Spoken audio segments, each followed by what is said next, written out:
Boa tarde, obrigada. Boa tarde a todos que estão acompanhando a gente aqui nessa palestra de hoje. É um assunto que muitas pessoas sempre nos perguntam, né? Tem muito paciente que chega para a gente no consultório de infectologia com a suspeita clínica de mononucleose infecciosa e a gente colocou esse enfoque de diagnósticos diferenciais porque são diagnósticos que a gente consegue fazer na atenção básica. São exames que o SUS faz, a grande maioria deles, né? É raro você ter um exame que não é feito desses aqui. Se não é feito pelo município, o LACEN executa parte desses exames. Então, tem como a gente fazer esse diagnóstico lá na atenção primária sem ter que encaminhar o paciente para o especialista. Para isso, a gente precisa estar ligado em quais são os sintomas, quando que a gente deve suspeitar e quais exames que a gente faz primeiro, para só depois, em caso de complicação, a gente encaminhar o paciente. Então, vamos lá. O que é a mononucleose infecciosa? É uma doença febril aguda, uma doença transmissível, causada por um vírus que se chama Epstein-Barr, que é um vírus do grupo herpes. Ele é, sim, um vírus parente do herpes simples, parente do herpes zoster, da varicela, né, que é o varicela zoster. Então, ele faz parte dessa família, mas ele não causa especificamente as mesmas síndromes que esses outros. O que ele causa?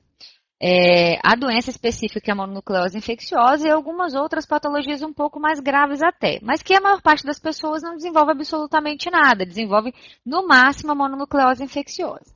Então ele tem uma distribuição universal, ou seja, é um vírus que tem no mundo inteiro, pode ocorrer em qualquer faixa etária, basta a pessoa ser suscetível, não ter tido contato com esse vírus na vida antes, mas geralmente as pessoas que mais têm o primeiro contato é na faixa etária entre 15 e 25 anos, ou seja, é na fase de adolescência para adulto jovem. Então é essa a população que mais vai desenvolver essa doença, que a gente vai ver mais, com maior frequência, vai ser nessa faixa etária. E acredita-se que até os 30 anos, quase todos os adultos já tiveram contato com Epstein-Barr. Né? No consultório de infecto, a gente costuma pedir muito a sorologia para Epstein-Barr quando está investigando outras doenças. E, de fato, é muito raro a gente ver esse exame, a sorologia negativa, em pessoas que têm mais de 30 anos. O que não quer dizer que não aconteça. Então, quer dizer que um adulto com mais de 40 anos com essa síndrome da mononucleose não tem Epstein-Barr porque ele tem que obrigatoriamente ter tido contato antes dos 30. Não. Quer dizer que é mais comum antes dos 30 anos, mas nada impede que ele não tenha tido contato até então e que só tenha esse contato depois na fase mais adulta mesmo da vida. É uma doença que raramente causa... É um vírus que raramente causa doença grave, ou seja, a letalidade dele, né, levar à morte é uma coisa que é muito rara. Eu mesmo não acompanhei nenhum paciente que foi a óbito. As manifestações dessa doença também são geralmente muito benignas, elas resolvem sozinha. Dentro de no máximo 4 semanas o paciente já não tem mais nenhum sintoma. Então, apesar de ser um vírus que causa uma doença que no início as pessoas ficam bastante preocupadas, ela tem um curso benigno que o próprio organismo produz anticorpos e acaba encerrando a fase de infecção viral. Mas é um vírus que fica com a gente para o resto da vida. Ele tem essa capacidade de ficar em estado de latência em algumas células do nosso organismo, tá? Principalmente são os linfócitos B, são células do nosso sistema de defesa, ficam ali em latência e no futuro, no caso de você ter alguma doença que reduza a sua imunidade ou que cause algum problema no sistema imune, pode sim vir a ter consequências depois pelo contato com Epstein-Barr. Existem doenças linfoproliferativas, que a gente fala, né, que são tipos de cânceres, que podem sim ser desenvolvidos a partir do Epstein-Barr. Mas não é a maioria dos casos, então definitivamente se você já teve contato com ele, não quer dizer que quando você estiver já lá na idade mais adulta, você obrigatoriamente vai desenvolver uma doença grave. Não, o comum é não ter doença grave pelo Epstein-Barr.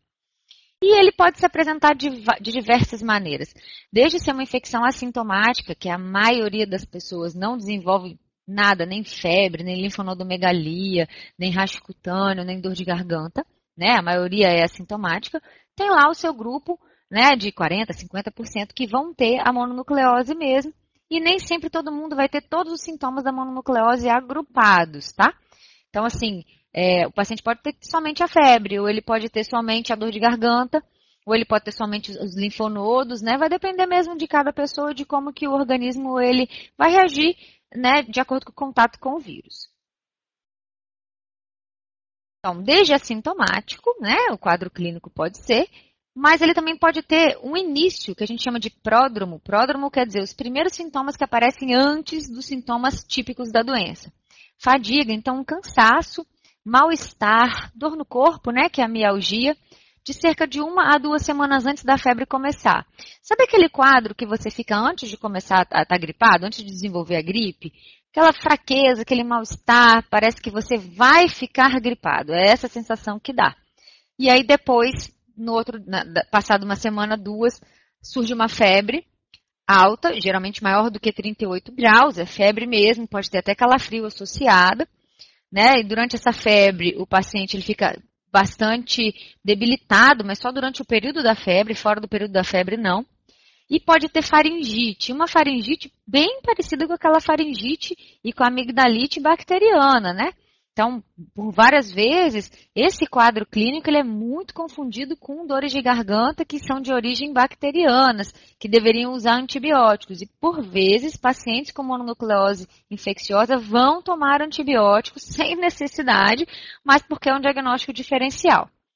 Linfadenomegalia, essa linfadenomegalia nada mais é do que as ínguas que aparecem na região cervical, principalmente, porque o vírus, o primeiro contato que a gente tem é através de gotículas, né, da saliva ou até mesmo por aerossóis, ele invade o nosso epitélio do trato respiratório superior, então a parte da garganta, a orofaringe, se replica ali na primeira vez, né, a primeira vez que ele teve contato é ali que ele vai se replicar nos tecidos do aparelho respiratório superior, então por isso que ele causa essa faringite, e dali ele vai ganhar corrente sanguínea, vai fazer o que a gente chama de viremia, que é esse período de febre alta, e que dali então ele acha a célula B, né, o linfócito B, e aí acaba, como esse linfócito B, ele se dirige até os nossos linfonodos para apresentar, né, quem é esse vírus, para ver se o organismo responde. Na hora que ele chega até os linfonodos, ele estimula os linfócitos T, que se localizam ali nesses linfonodos, e esses linfonodos eles acabam aumentando de tamanho justamente porque, eu até faço um comparativo, é mais ou menos como se o vírus fosse o bandido, o linfócito B fosse a polícia que está rodando na rua, e o linfonodo fosse a delegacia. Então você leva o bandido para a delegacia, e ali é onde ocorre todo o movimento, e é por isso que fica com edema, né, nos linfonodos. Os linfonodos aumentam de tamanho, ficam bem doloridos, e que com o passar do tempo, você resolveu o problema, eles progressivamente vão reduzir de tamanho e vão voltar ao tamanho normal. Então, eu faço sempre esse comparativo para o paciente, para ele poder entender por que ele está com esses linfonodos todos aumentados, para ele entender que também aquilo ali não é um câncer e que vai voltar ao normal, demora um pouquinho, né? Até porque quando você faz uma festa, para você limpar a sujeira, demora um pouquinho também. Então, pode demorar um pouco para você conseguir fazer com que esses linfonodos voltem ao normal, mas eles voltam ao normal sozinhos, não tem remédio para a gente dar para o paciente, não tem nenhuma outra conduta a se fazer, tá? Então, esse mal-estar ele pode continuar. A linfocitose atípica é uma característica, né, no hemograma, porque são exatamente esses linfócitos que o vírus entrou dentro para poder se multiplicar, eles ficam diferentes do que eles seriam normalmente. Aí, o rapaz lá, a moça, não sei, do laboratório, quando olha a lâmina, né, do hemograma de um paciente, a lâmina de sangue de um paciente que está com mononucleose, ele pode enxergar esses linfócitos que têm um núcleo diferente, justamente pela invasão viral, que é o que a gente chama de linfócitos atípicos. Então, quando você pega um hemograma, vem escrito lá embaixo no final, presença de até 10% de linfocitose atípica.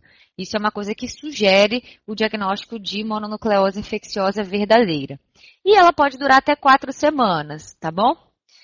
O Jeremias colocou, meu professor de imunologia comparando Polícia Federal, PM, Guarda Municipal, é mais ou menos isso mesmo que a gente faz para poder ficar fácil de entender. Eu compartilho da ideia do seu professor, Jeremias. Então, assim, essa doença toda pode durar 4 semanas ou ela pode durar por mais tempo. Existem alguns casos que essa fadiga e esse mal-estar ele pode durar até por meses. Um quadro semelhante a uma doença que a gente chama de fadiga crônica, mas a fadiga crônica verdadeira ela não tem causa específica. Essa da mononucleose infecciosa é bem parecida e que depende mesmo de aguardar, ter um pouco de paciência para melhorar, tá? Normalmente o paciente acaba melhorando com o passar do tempo. Então, seguindo, outras manifestações que podem ocorrer é dor articular, dor abdominal, esplenomegalia, que é o aumento do baço, natural que o baço vai aumentar, porque ele faz parte também do mesmo sistema imunofagocitário que tem os linfonodos. Então, se os linfonodos aumentam de tamanho, o baço também pode aumentar de tamanho, tá? Exantema, que é o rastro cutâneo que a gente fala, as manchas vermelhas ao longo do corpo, tá? Hepatomegalia discreta, o fígado também pode aumentar de tamanho, mas ele não aumenta tanto quanto o baço, tá? E algumas vezes, pelo aumento do fígado, pode dar compressão das vias biliares e fazer uma icterícia, mas que é muito rara de acontecer. Eu mesmo nunca vi nenhum paciente com mononucleose e icterícia associada, mas a gente sabe que pode acontecer. Náuseas também é comum, vômitos e tosse também. Lembrar que a hepatomegalia, ela também vai repercutir na hora dos exames de sangue, a TGO e a TGP vão aumentar. Vai ter transaminases elevadas. Então, não pense que o paciente está, nossa, vai ficar com insuficiência hepática, vai perder o fígado. Não, quando passar a fase de replicação viral, essas transaminases elas vão voltar ao normal também, tá bom? A febre, apesar de ser uma febre bem alta, que pode chegar até 40 graus, o estado geral da pessoa, ela geralmente é bem preservado. Durante a febre, a pessoa vai ficar ruim, porque ninguém com febre de 40 graus fica bem durante o período febril. Mas acabou a febre, a pessoa volta ao normal. Quando é em crianças, os pais sempre comentam com a gente, olha, quando ele tem febre, ele fica quietinho lá no cantinho do sofá. A febre abaixa, ele volta a brincar, a correr, fazer tudo como se nada fosse. De fato é isso. Logo no começo, quando tem muita dor de garganta, a pessoa se alimenta mal, ela fica mais indisposta. Mas com o passar do tempo, você percebe que ela se recupera muito rápido. Isso não é muito comum com doença bacteriana. As doenças bacterianas, elas são mais tóxicas. Então, a gente, além da febre, fora do período febril, o paciente fica muito ruim ainda. Então, essa característica da febre é legal da gente saber. Olha como é a garganta de um paciente que está com mononucleose infecciosa típica. Olhando, assim, essas 3 fotos que eu coloquei aí para vocês, não dá para a gente dizer que isso daí não tem streptococo, não tem uma bactéria, para eu ter que fazer uma benzetacil, um antibiótico desse. Só olho nu, é difícil a gente definir isso. Depois, quando a gente vai juntar com os outros dados clínicos da história do paciente, a linfonodomegalia, a questão da presença de linfócitos atípicos no sangue, a gente consegue diferenciar. Então, é muito comum que apareça primeiro o paciente com febre, dor de garganta e essas imagens aí, né, a amígdala com bastante pus em cima. Se você olhar essa foto aqui lateral, tem até na orofaringe aqui atrás, pus. É natural que em qualquer pronto-socorro esse paciente vai receber um antibiótico logo de cara. De fato, é muito difícil diferenciar uma faringoamigdalite bacteriana para uma viral, principalmente por causa do Epstein-Barr, tá? Ele é o que mais confunde. Então, não adianta a gente xingar a pessoa que passou o antibiótico, né? Lá naquela hora não tem como a gente dizer que ele está errado. Ele vai ver isso, o paciente tem uma febre que é alta, ele vai pensar que é mesmo uma faringoamigdalite e vai passar o antibiótico. Qual que é a questão? Com o passar do tempo, o paciente não melhora. Ele toma um antibiótico e continua com a garganta daquele mesmo jeito. Quando o paciente tem uma infecção, uma faringite por estreptococo, por exemplo, que é a mais comum, eu dou o antibiótico hoje, com no máximo 48 horas o paciente já está ótimo. Se for ainda penicilina benzatina, sendo uma bactéria sensível, de um dia para o outro o paciente melhora. Isso faz muita diferença. Nesse caso aqui, a gente dá, por exemplo, amoxicilina com clavulanato, né? O paciente não melhora. Uma ampicilina, algo assim, e você percebe que a garganta dele continua ruim ou até mesmo pior, porque a febre ela pode continuar aumentando. E aí você tem que pensar que, olha, o diagnóstico não é bem esse que eu tinha pensado, tá? Pode não ser bacteriano como a gente pensou. A linfonodomegalia, geralmente são várias cadeias que estão acometidas, mas a principal é a região cervical. A gente fala cervical posterior, que é essa região que fica aqui, logo atrás do nosso músculo esternocleidomastoide, que é esse músculo maior que vem aqui para frente. Então, aqui atrás é onde vai ter maior quantidade de linfonodos, mas nada impede de eu ter linfonodos na região submandibular, na região cervical anterior, até supraclavicular a gente encontra, às vezes até linfonodos axilares, tá? Eptrocleares, ele pode ter uma linfonodomegalia generalizada. Então, é importante fazer um exame físico minucioso para poder ver quais as cadeias que estão acometidas naquele paciente. Esses linfonodos, geralmente, eles são bem dolorosos. Na hora que a gente vai palpar, o paciente reclama mesmo, olha, tá doendo na hora que você vai fazer o exame. Mas eles não são aqueles linfonodos que têm um enorme com outros pequenos ou só de um lado? Geralmente tem nas duas cadeias. A gente fala que é simétrico, não é porque tem o mesmo número de linfonodos, mas é mais ou menos a mesma quantidade de um lado e do outro. Todos eles são fibroelásticos, eles não estão aderidos aos planos profundos, você consegue mover eles.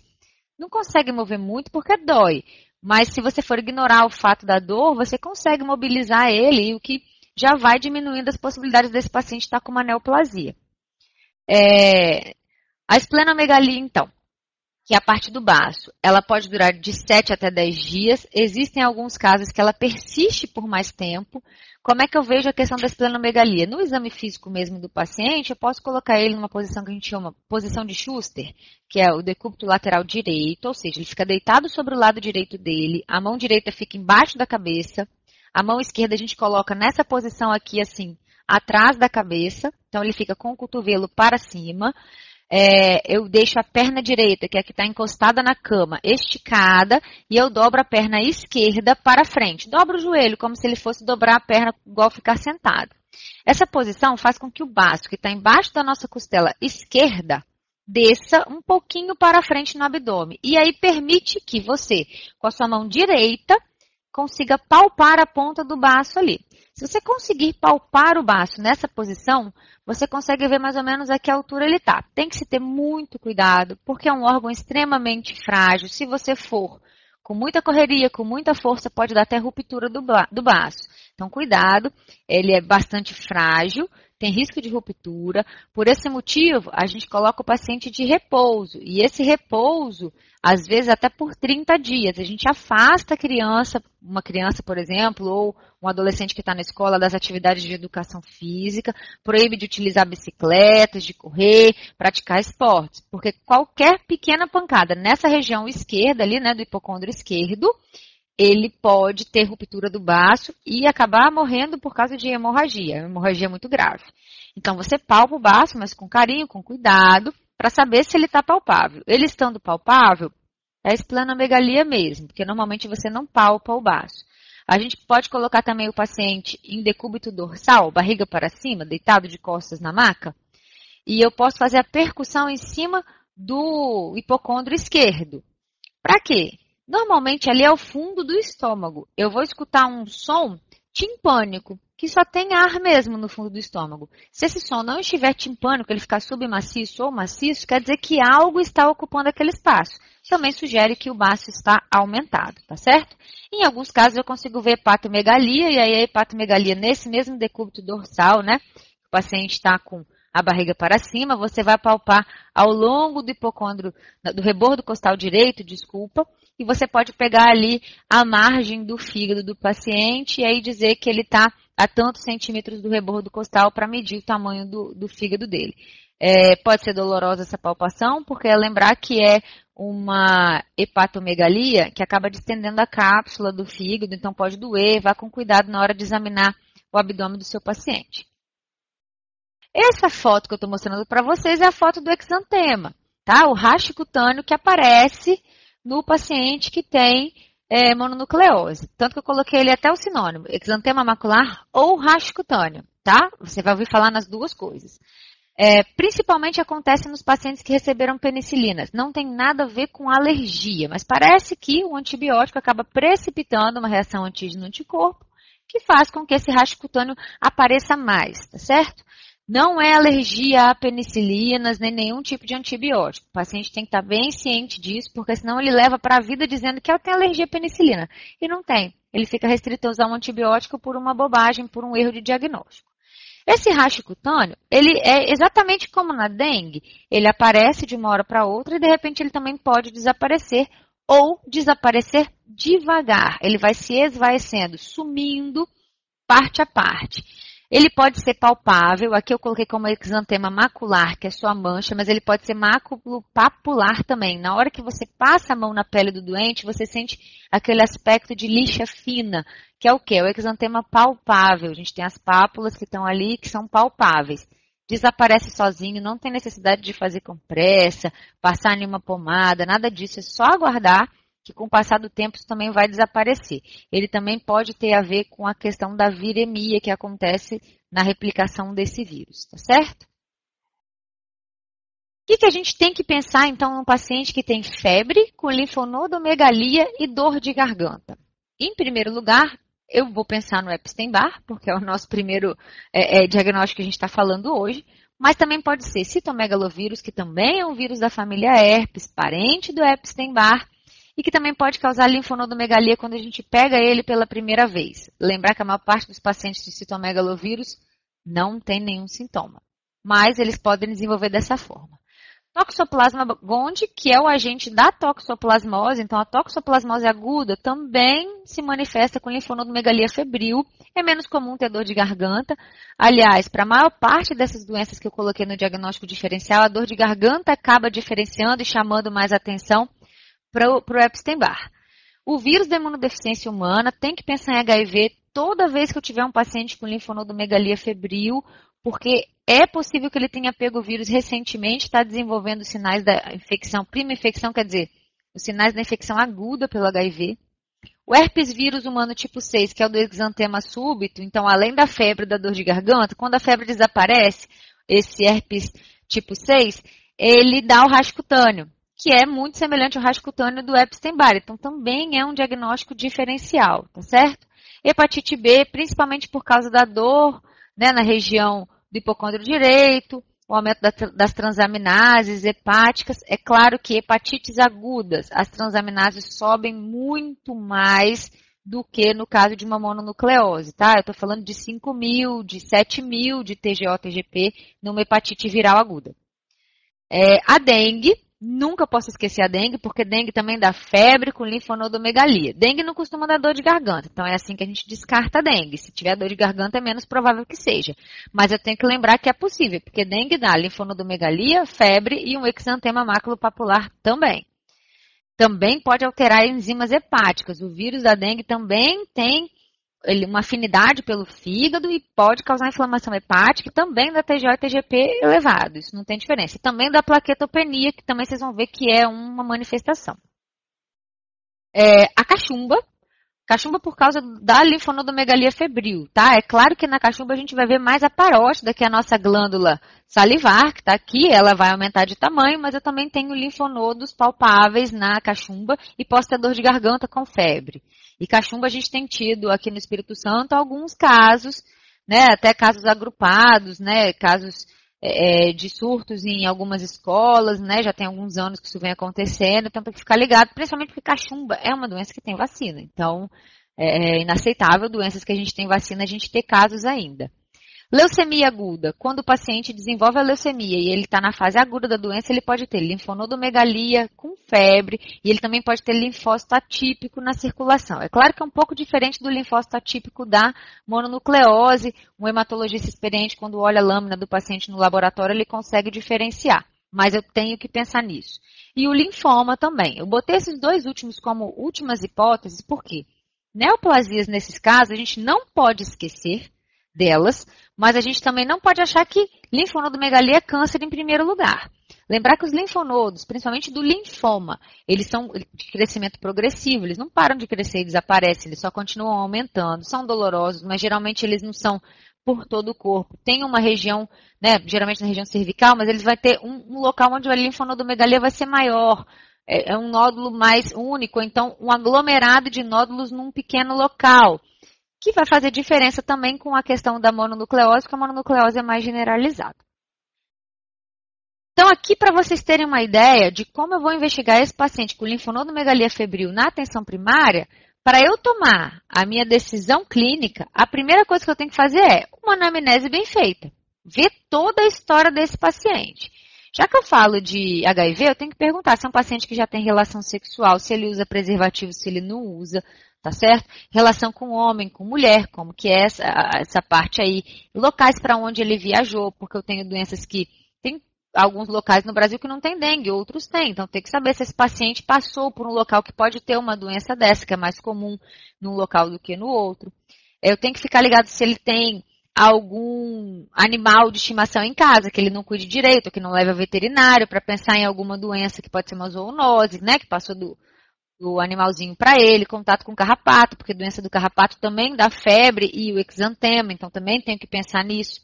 Contar bem a história do paciente, quantos dias de febre ele tem, como que tudo começou, né? E como que ele foi evoluindo é fundamental. Então, essa anamnese aí vocês têm total condição de fazer na atenção primária, porque é conversar com o paciente e retirar dele essas informações importantes. Em segundo lugar, vai vir a questão do exame físico detalhado. O exame físico detalhado é você, de fato, examinar o paciente, desde o segmento cefálico dele até lá embaixo nos membros inferiores.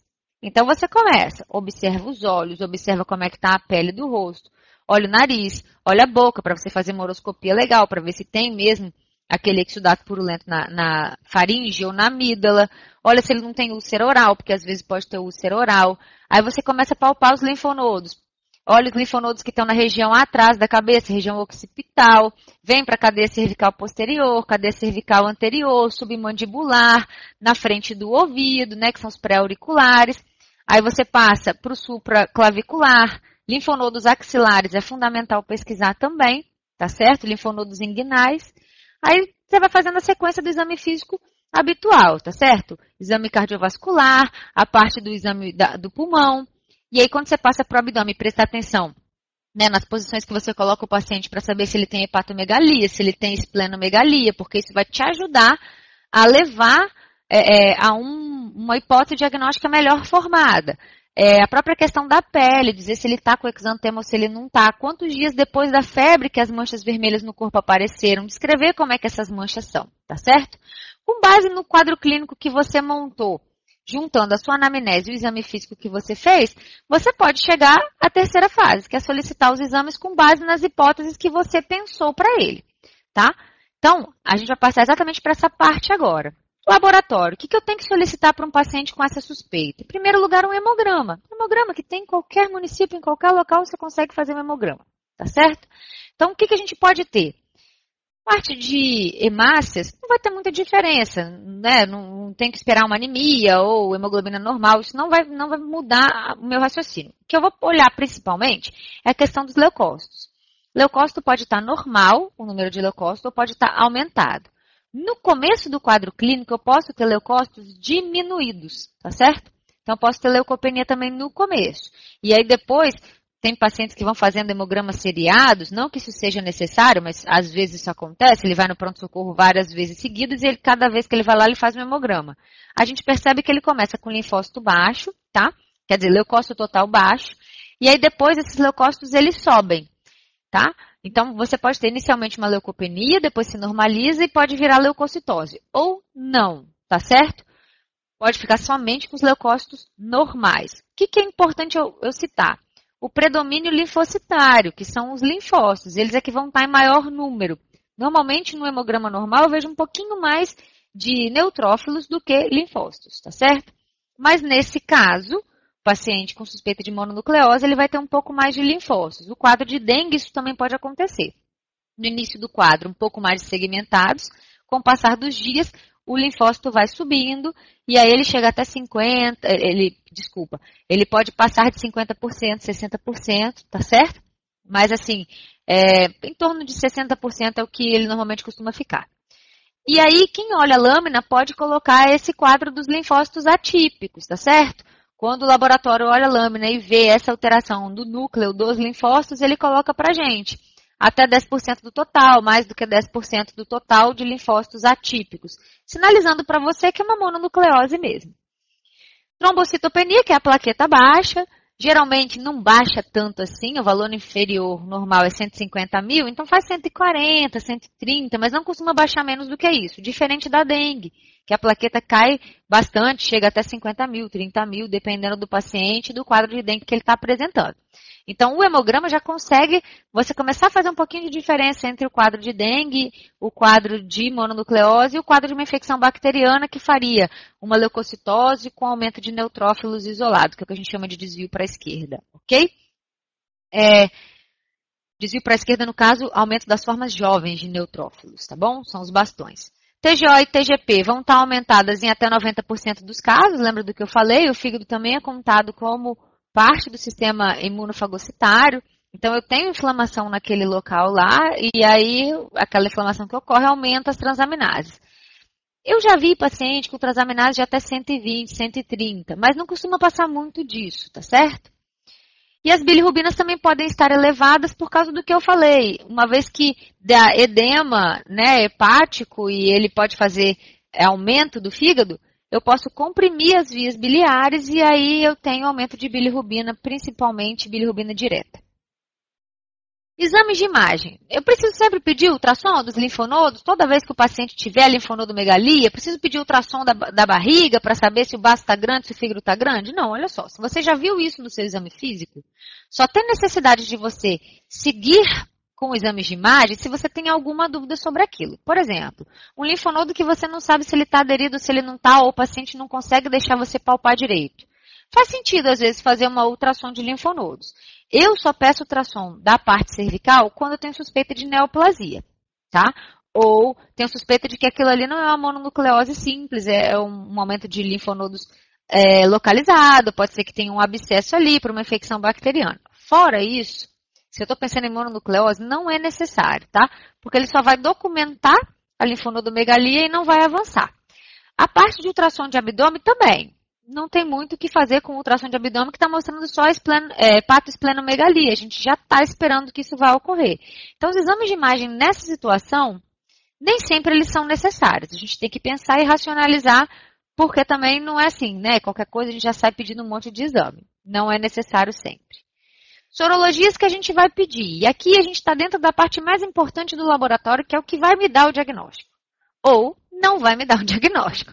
Por quê? Nem sempre a gente consegue fechar o diagnóstico de uma síndrome monolike, tá? Todas essas doenças que a gente investiga, elas causam síndrome monolike, que nada mais é do que síndrome semelhante à mononucleose. Então, em primeiro lugar, eu coloquei EBV. EBV é a abreviação de Epstein-Barr vírus, IgG e IgM, sorologias.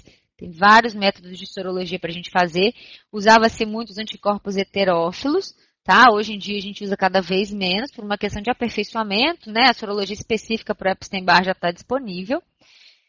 Sorologia para citomegalovírus, IgG e IgM também. Geralmente esses dois aqui não são todos os municípios que têm, mas a gente pode encaminhar para os laboratórios centrais do estado, né? Que pelo menos o IgM dessas duas patologias eles fazem. Exame para dengue. E aí você pode fazer o teste rápido de dengue, se o município tiver, ou você pode pedir a sorologia para dengue. Tem que notificar antes de você fazer essa solicitação, tá certo? Pensou em dengue, notificou dengue, é assim que funciona. Anti-HIV, pode fazer o teste rápido de HIV, lembrando que o teste rápido de HIV ele tem um período de janela que vai de 1 semana até 30 dias, ou seja, fez o teste rápido negativo neste paciente com síndrome monolike, tem que repetir o exame de HIV 30 dias depois da data que foi feito o primeiro. Então, não é um exame só de anti-HIV negativo que vai descartar o HIV nesse paciente. Esse paciente pode estar com infecção aguda pelo HIV e ele pode estar em fase de janela imunológica a ponto de você não ter anticorpo, tá certo? E aí o teste rápido dá negativo. 30 dias depois tem que repetir. E eu repito mais uma vez, estando os dois negativos depois de 3 meses. Então, prestar atenção para o HIV que não é um exame só. Sorologia de hepatite B, já que eu disse ali, esqueci de falar com vocês que a hepatite B também dá linfonodomegalia na fase aguda, então é um quadro que pode se confundir. Pode ser o teste rápido de hepatite B que vê somente o HBsAg. Sim, porque ele vai mostrar para mim infecções mais agudas, mas ele também tem prazo de janela, que pode ser até de 6 meses. Então, o hepatite B eu tenho que repetir depois de 6 meses. O anti-HBs é importante fazer na sorologia, por quê? Se o paciente é vacinado e ele responde, você já descartou, né, o diagnóstico de hepatite B. Anti-HBs reagente quer dizer vacina funcionando. Cachumba, IgG e IgM, alguns municípios não fazem, não são todos os laboratórios centrais que fazem. Geralmente a gente faz teste para cachumba, IgG e IgM, quando a gente está em suspeita de surtos de cachumba, tá certo? Mas se o seu município tem disponível, eu acho que não custa nada você fazer, porque trata-se de você fazer o diagnóstico diferencial de uma síndrome que pode ser muita coisa, tá certo? Mas não tendo, ele não vai te prejudicar, porque a cachumba ela tem um quadro clínico muito típico. Toxoplasmose, IgG e IgM. Todo município tem exame para toxoplasmose IgG e IgM por uma razão simples, a gente faz esse exame no pré-natal, então é um exame de cobertura municipal obrigatória, tá certo? Então pedir sempre os dois, IgG e IgM, porque é o IgM positivo que vai me sinalizar que o paciente tem doença aguda, mesma coisa para as outras doenças que eu falei de pedir IgM. VDRL, tem raste cutâneo? Tem mancha na pele? tem que fazer VDRL ou teste rápido para sífilis. Porque do jeito que a gente tem um aumento absurdo de sífilis no Brasil, a gente tem que fazer diagnóstico diferencial com sífilis para toda doença que tem mancha na pele, tá certo? Sífilis secundária. E, invariavelmente, esse exame pode vir positivo e você aproveita e já faz o tratamento da sífilis desse paciente em momento oportuno também, tá bom?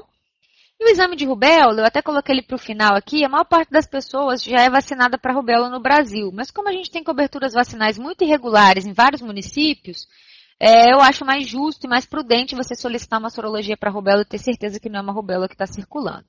Detalhe, para todas essas doenças aqui que você faz, IgG e IgM, coletar a partir do 7º dia de febre. Não adianta colher antes. Colheu antes, vai vir tudo negativo, não vai servir o exame. Você gastou dinheiro à toa. Tá? Então, a partir do 7º dia você colhe. Para aqueles exames que vieram negativos, tudo negativo, IgG e IgM negativo, você faz uma nova coleta uma semana depois para ter certeza que continua negativo e não positivou.